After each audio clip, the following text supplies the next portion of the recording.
ஒரு பக்கம் திராவிட முன்னேற்ற கழகத்தினுடைய தலைவர், இன்னொரு பக்கம் தமிழ்நாட்டினுடைய முதலமைச்சர். மத்தளத்திற்கு ரெண்டு பக்கமும் அடி என்பதை போல இருக்கிறது என்னுடைய நிலைமை. டிவி ஆண்டனின்னு நம்ம சீஃப் செக்ரட்டரி இருந்தார். அவர் சைக்கிளில் வந்து இறங்கினார்.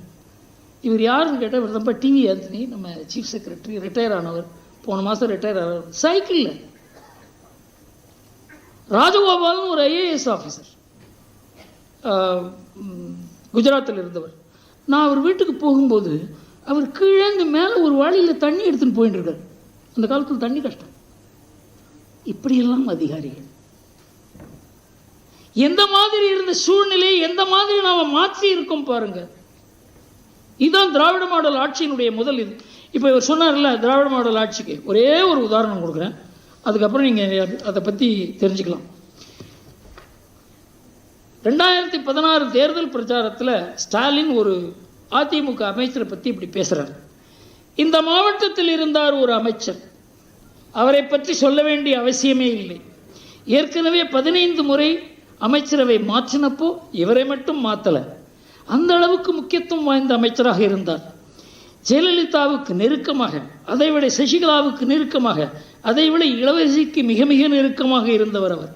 இடையிலே அந்த அம்மா ஜெயிலுக்கு போனப்போ யாரை முதலமைச்சராக தேர்ந்தெடுக்கலாம் என்று சொல்லப்போ அந்த பட்டியலில் இவரும் இருந்தாருங்க. இவர்கிட்ட கேளு,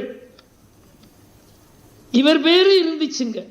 ஆனால் இன்னைக்கு பார்த்தீங்கன்னா அவர் மட்டுமல்ல, ஒட்டுமொத்தமாக அவருடைய தம்பி இந்த ஊர் மாவட்டத்தை தன் கட்டுப்பாட்டில் வைக்கிறது. கட்டுப்பாடுன்னா கொள்ளையடிக்கிறது இல்லை, ஊழல் செய்கிறது, லஞ்சம் வாங்கிறது. இதையெல்லாம் கரூர் மாவட்டத்தில் இருக்கக்கூடிய குளித்தலை தொகுதியில் இருக்கக்கூடிய உங்களுக்கு நன்றாக தெரியும். யார் தெரியுமா அவர்? செந்தில் பாலாஜி. அனில் பாலாஜி. அந்த செந்தில் பாலாஜி இப்போ திமுக இருக்காரு. தேர்தல் பிரச்சாரத்தில் அவர் என்ன பேசினார் தெரியுமா?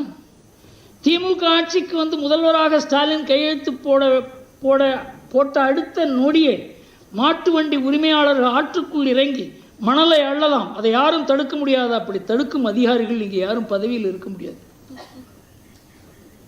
அவர் தான் இன்னைக்கு முக்கியமான மந்திரி.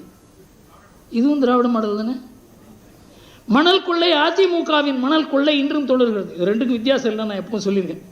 சேகர் ரெட்டியின் குழு தான் இப்பவும் அதை செய்கிறார்கள். ராமதாஸ் கூறியது போல் இதை ஏன் நீங்கள் பொது உடைமையாக்கக்கூடாது, அரசுடைமை ஆக்கக்கூடாது? இல்லை, அதில் பணம் இருக்குது. எனக்கு இந்த மணல் கொள்ளையில் ஈடுபட்ட ஒரு ஆள் வந்து எங்கிட்ட பேசினார், இதில் எவ்வளோ பணம் வருது அப்படின்னு சொல்லி. அசந்து போட்டேன் நான். பாவம், அவர் பேர் சொல்லாத சொல்ல முடியாது. பிஜிஆர் ஊழல், நிலக்கரி வாங்கல், வெளியிருந்து மின்சாரம் வாங்கல் எல்லாவற்றுக்குமே செந்தில் பாலாஜி தான் பொறுப்பு. நிலக்கரி பற்றாக்குறையால் 420 மெகாவாட் தூத்துக்குடியின் அனல் மின் நிலையம் ஷட் டவுன் ஆகி இருக்கிறது. அதனால் வெளியிலிருந்து மின்சாரம் வாங்க வேண்டி இருக்கிறது, அதில் கமிஷன். இது ரொம்ப தீவிரமாக இதை எடுத்துக்கொண்டிருக்கிறார் நம்ம அண்ணாமலைஜி.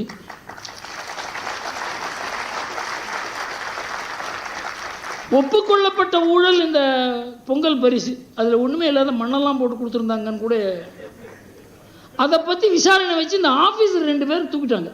பணம் வாங்கினோம் யாரோ, பழி ஓரிடம், பாவம் ஓரிடம். இப்போ நம்ம இந்த குடும்பத்தோடு எடுத்துக்கலான்னு பார்த்தேன், ஆனால் இது ஊழலோடு எடுத்துக்கிறது தான் சரின்னு தோன்றுறது. இந்த துபாய் பயணம் இருக்க, கருணாநிதி எப்பவுமே கொஞ்சம் இலைமறைவு காய்மறைவாக பண்ணுவார். அதிகாரிகள் மூலமாக காரியம் பண்ணுவார், அட்வைசர் மூலமாக காரியம் பண்ணுவார், தன்னுடைய பிஎஸ்ஓ மூலமாக காரியம் பண்ணுவார். அதெல்லாம் இல்லை, டைரெக்டாக அதிகாரிகளை யாரும் அனுப்பல அங்கே போய் பேரம் பேசுறதுக்கு. குடும்பத்தினர் போனார், சபரீஷன் போனார், உதயநிதி போனார். அந்த குடும்பத்தை ஆடிட்டர் எதுக்காக போவார்னு எனக்கு தெரியாதா? அரசாங்கத்தினுடைய விவகாரத்துக்கு ஆடிட்டர் எதுக்கு? உங்களுக்கு எல்லோருக்கும் தெரியும் என்று நினைக்கிறேன். சுவிட்சர்லாண்டில் இப்போ கருப்பு பணம் குறைந்து அந்த கருப்பு பணம் முழுவதுமாக துபாய்க்கு ஷிஃப்ட் ஆகியிருக்கிறது 2017. இப்போ புது சுவிட்சர்லாந்து துபாய் தான். துபாயில் ஒரு குந்துமணி தங்கம் கூட கிடையாது. $28 பில்லியன் கோல்டு எக்ஸ்போர்ட்ஸ் அவங்க தான் பண்ணுறாங்க.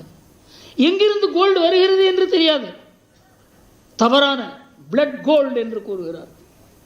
அதில் தான் கேரளா அரசாங்கம் சிக்கி இருக்கிறது. அதுக்கு முக்கியமான மனிதர் தான் அந்த யூசுப் அலி, லூலு குரூப். அதோடு நீங்கள் ஒப்பந்தம். அந்த ஒப்பந்தத்துக்கு பேரம் பேசி போட்டோ எடுத்துக்கொண்டு எல்லோரும் எதிரியும் அதை இவர் போறதுக்கு முன்னாலேயே போட்டோ வந்தாச்சு. இதை விட ஒரு அநியாயமான ஒரு ஆட்சி முறை. தட்டி கேட்பதற்கு யாருமே இல்லை. எதிர்கட்சிக்கு முதுகெலும்பே இல்லை. ஒரே ஒரு ஆள் கேட்டது இவர் தான். ஆனால்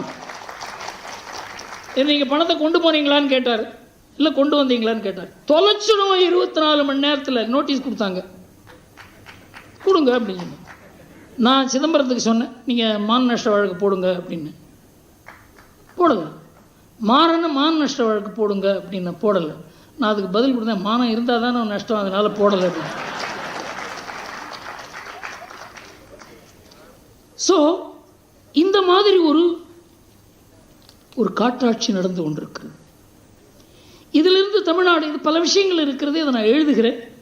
கடைசியில் நான் முடித்துக்கொள்வது தமிழ்நாட்டினுடைய எதிர்காலம் என்ன. பல பேர் திமுக இந்த அளவுக்கு பிரம்மாண்டமாக வளர்ந்து விட்டது அது இதுன்னு சொல்லுவாங்க. எனக்கு அதில் நம்பிக்கையே கிடையாது. காரணம் என்னவென்றால், எந்த கட்சி குடும்பத்தின் கையில் போய்விட்டதோ அந்த குடும்பத்தினுடைய தலைவிதி தான் அந்த கட்சியை நிர்ணயிக்குமே தவிர கட்சியினால் குடும்பம் மாறாது. அதனால் இந்த குடும்ப டிஎம்கே ஸ்பீச், இதுக்கு மேலே இதுக்கு வளர்ச்சி கிடையாது. சுதந்திரம் கிடைத்ததிலிருந்து படிப்பதற்கு கூட எனக்கு நான் அட்டல்ஜி பேசி கேட்டிருக்கேன், நீ ஜாப் கொடுக்க மாட்டேன்னு சொல், படிக்க வாய்ப்பு கொடுக்க மாட்டேன்னு சொல்லக்கூடாது. எவ்வளவு உயர்ந்தது. படிச்சுட்டா அவன் பார்த்துப்பான். அட்டல்ஜி கான்செப்ட். இப்போ மாண்புமிகு பிரதமர் மோடிஜி அவர்களுடையது என்ன? சப்கா சாத் சப்கா விகாஸ். அதனால தான் இந்த எக்கனாமிக்கலி வீக்கர் செக்ஷனுக்கு 10% ரிசர்வேஷன் வந்தது காரணம். அதுவும் எப்படி? இப்போ தமிழ்நாட்டில் 69% ரிசர்வேஷன் இருக்கு, மற்ற மாநிலங்களில் 50% இருக்கு. That should not be disturbed. நாம் யோசிக்கணும். இந்த வீரமணி மாதிரியா, ஐயோ உனக்கு மூளை கடைசி வரைக்கும் வரவே வராதுன்னு நினைக்கிறேன் நான். என்ன நீங்கள் பார்த்தீங்கன்னா, மாண்புமிகு பிரதமர் அந்த இடபிள்யூஎஸ்கான ஸ்கீம் வரும்பொழுதே என்ன சொல்லியிருக்கார்? ஏற்கனவே இப்போ நமக்கு தமிழகத்தில் 69% ரிசர்வேஷன் இருக்கு. அப்போ மொத்தம் ஒரு காலேஜில் 100 சீட் இருக்குன்னா அதை நீ 110 ஆக்கி அந்த 10 இந்த இடபிள்யூஎஸ்க்கு கொடு. அதுதான் இடபிள்யூஎஸ் ஸ்கீமே. இதில் யாருக்கு பாதிப்பு? இப்பொழுது இடஒதுக்கீடு பெறுபவர்கள் யாருக்கும் பாதிப்பு கிடையாது.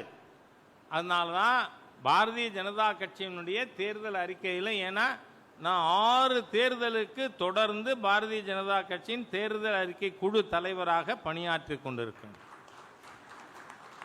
அதில் நாம் சொல்லியிருக்கோம், தமிழகத்தில் இப்போ நீங்கள் பார்த்தீங்கன்னா நீதிமன்றத்தின் மூலமாக தமிழ்நாட்டில் மத்திய அரசு நிறுவனங்களில் இடபிள்யூஎஸ் உண்டு. ஸ்டேட் கவர்மெண்ட்ல மட்டும் இல்லை. அந்த ஸ்டேட் கவர்மெண்ட்ல அது வரணும்னா 26 கொண்டு வந்துடலாமா? அது உங்க கையில் இருக்கு. நீங்க மேண்டேட் கொடுத்துட்டா மறுநாள் அதை சட்டமாக்க வேண்டியது என் பொறுப்பு. காரணம் என்ன? மத்திய அரசாங்கத்தின் திட்டம் அது. மாண்புமிகு பிரதமர் மோடி அவர்கள் கொண்டு வந்த சட்டம் இது. அதை செயல்படுத்த இங்க இருக்கிற திரவிடியன் ஸ்டாக் மாட்டேங்கிறான். இதுல எத்தனை சமுதாயங்கள் இருக்கு? 70க்கு மேற்பட்ட சமுதாயங்கள் இடபிள்யூஎஸ்ல இருக்கு. எதுல ஆரம்பிச்சு? Anglo Indian. இடபிள்யூஎஸ்ல யார் யார் வராங்கன்னா ஃபர்ஸ்ட் யாரு? Anglo Indian. பட்டாணி முஸ்லிம். இவங்களுக்கு மற்ற ரிசர்வேஷன் கிடையாது. அதனால்தான் யாருக்கு வேற ரிசர்வேஷன்ஸ் இல்லையோ அந்த மாதிரியாக தமிழ்நாட்டில் 17% பேர் இருக்காங்க. நீங்க பாருங்க. அதுக்கப்புறம் இன்னைக்கு எனக்கு 3 மணிக்கு திருச்சி போறதே அதுக்காக தான்.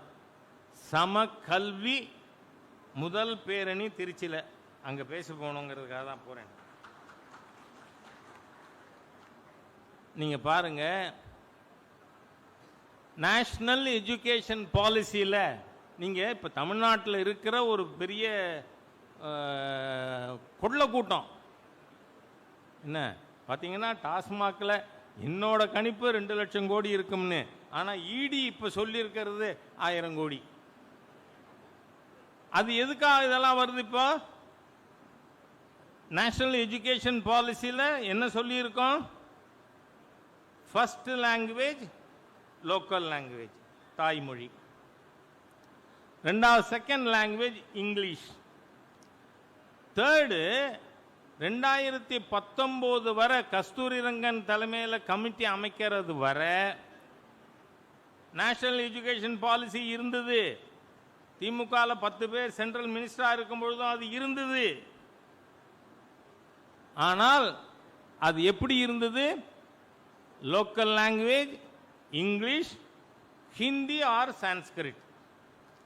ஆனால் அதை இப்போ என்னவா திருத்தி இருக்கோம்? Any one of the Indian languages.